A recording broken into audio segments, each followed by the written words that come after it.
So the next update in my quick study project, I spent a week learning the notes, learning the piece. Then just shortly after a week, I did my first recording and did a bit of refinement based on that. And then shortly after that, had my first lesson on the piece in preparation for performing it in a few days' time. Now, the lesson was really helpful because not only was it a great way just to air the piece and to see how it holds together in a slightly more formal setting than just playing it for myself, it was also great in terms of obviously getting an opportunity to get some feedback on my playing and to perhaps focus on some areas where I could refine and polish the performance a bit. It was very revealing. I think what was quite interesting was very similar to what happened in the first recording that I did, was that the areas which I'd highlighted early on as being potentially difficult and had focused on and practiced consistently weren't actually as bad as I thought. And because of that, it made the whole thing less daunting. The other thing that was interesting was for some reason, I have a tendency to play a lot quicker when I'm excited or looking forward to playing, or perhaps a little bit nervous as well. And though I'm not nervous for a lesson, I do tend to dive in too quickly and often choose a pace that's not only not great for the music I'm playing, but also a bit tricky, often lands me in tight spots later on as I progress in the piece. Then this time I took it quite a bit slower than expected, which actually happened to be the right tempo. So that was quite interesting. So what I'm going to do now is I'm just going to go through some of the feedback I got and share how I might be working on the piece further just to get it ready for performance. Now, quite a bit of what I'm going to do is not necessarily things that specifically came out of the lesson. It was just areas that I felt were a bit shaky. But there were quite a few useful feedback points that I got in the lesson that I'll certainly try and implement. So the first was just in terms of tempo. I had the tempo right in the lesson, but it was slower than I usually play it. And so the suggestion was to look at the B section, which goes like this.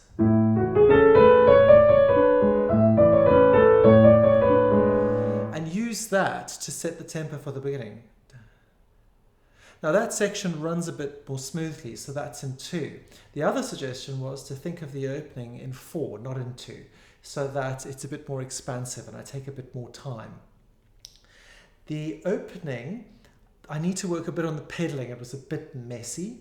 I clipped the rests short, which is, I think, quite a pervasive problem that pianists have. And I also needed more of a contrast between the 2 chord passages when they repeat. So the first one is... and the next one...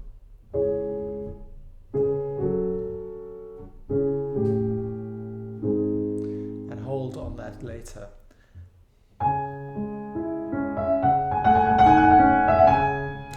Then the trills I was probably trying to play them too fast, and they need to be on the beat and they need to be more melodic in many cases. There's probably better examples later, but this first one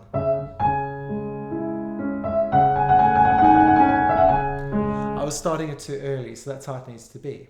Another useful piece of feedback was to shape the left hand a bit more. Now, I don't think the left hand was bad, but it could be better with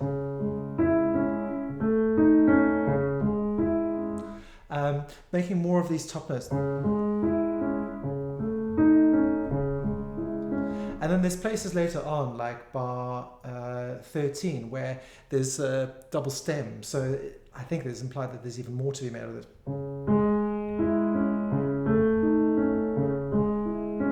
That needs to be brought out. There's also a place in the B section where... I'm sorry, I'm going to exaggerate it a bit.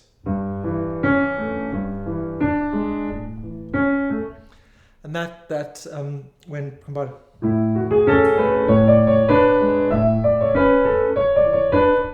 just could be a little bit more there. Obviously that was horribly exaggerated, but hopefully that gives an idea of what I'm going to be going for. Also, the 3 against 2s... not too bad, but here...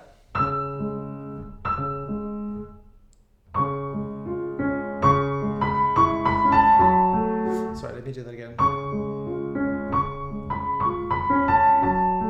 I needed to take more time there. I was rushing that one a little bit. And then an example of the melodic trills in bar 13 would be...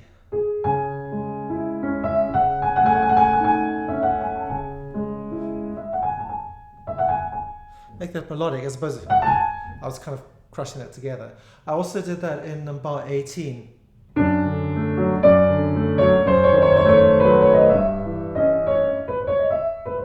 For some reason I was trying to play that far too fast.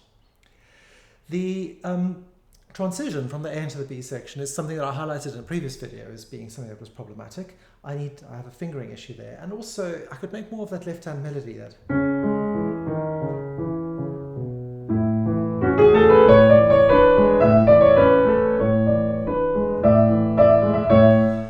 I'm going to have to practice that a bit more because I practiced those separately, so it's very telling that I get stuck going from the one to the other. Then in this B section, it's one that I'm basically sight reading, so I haven't really learned it in a structured way, and that is necessary because with this kind of thing, I just wasn't really sure of the notes there. And funnily enough, what tends to happen when I'm not sure, and I think many people could attest to this, is you actually speed up, which seems counterintuitive, but it is what happens. Then there were some timing issues, like bar 29. I was going instead of...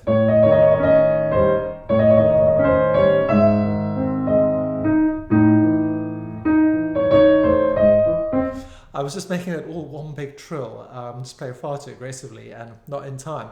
So that's something I'm going to have to learn. Yes, it was a good suggestion to make, and it is interesting because it actually does sound just like, I think it's the last movement of the second piano concerto. There's a lot of parallels between that and this piece. But the bit where it becomes a polonaise or a mazurka, it's not supposed to be, it's not a spread chord, it's not supposed to be crushed. It should be articulate as a, you want to hear every note.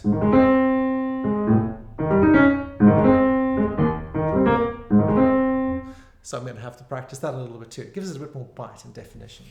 So that's nice. Then it wasn't too bad, the return of the A section, but I struggled a bit with this trill in bar 52. So it's...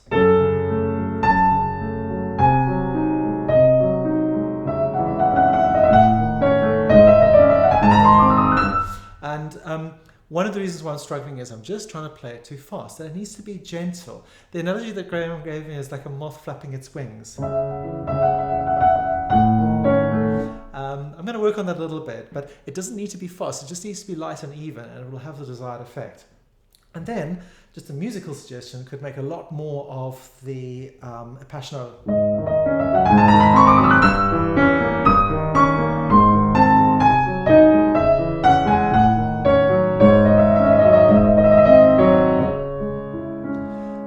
Whole line singing all the way through. I was breaking it up to try and do something that was, I thought, a bit quirky, but it doesn't really work because you lose some of the harmonies there, and then you don't have anywhere to go when you come to this. Then that bit wasn't brilliant, but it could be a bit better. And a really interesting suggestion. How I'd been practicing it was to do the typical quite heavy finger work.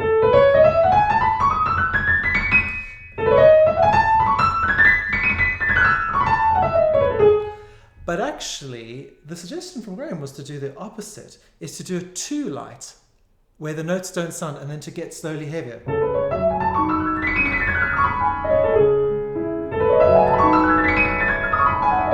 In other words, increasing the pressure just to the point that's needed, rather than trying to pull back. It's an interesting way of thinking about it. I've never really practiced that before. And then the last suggestion was just to end with try and make the broken chord legato this. I